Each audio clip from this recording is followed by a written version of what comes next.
Imparano prima il veneto e poi l'italiano, perché il nostro dialetto, perdona, la lingua veneta, è di gran lunga più utile per relazionarsi nel territorio, per lavorare e per studiare.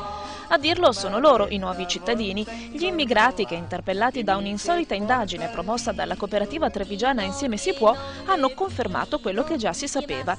Il dialetto veneto è un ponte tra passato e futuro nella nostra società. Abbiamo fatto intervistare 500 lavoratori e 300 lavoratori e 300 studenti delle superiori. E adesso vediamo che i dati dicono che conoscere, parlare la lingua veneta è fattore di integrazione.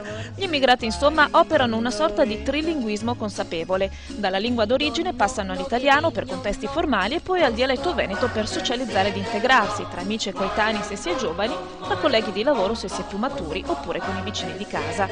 Tra le parole maggiormente utilizzate c'è carega, la sedia, utilizzata molto sia a scuola che in contesti lavorativi, oppure frasi di saluti come sea e ciao bea.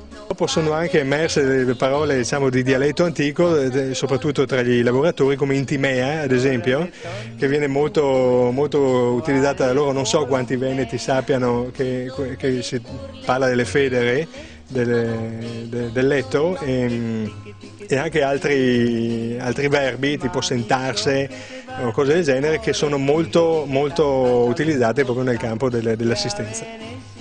E poiché sempre secondo l'indagine un giovane immigrato su 3 vorrebbe il dialetto veneto come materia scolastica, la cooperativa trevigiana presto promuoverà laboratori scolastici per far conoscere cultura, civiltà e lingua veneta, perché la lingua, si sa, è sempre stato fattore di integrazione.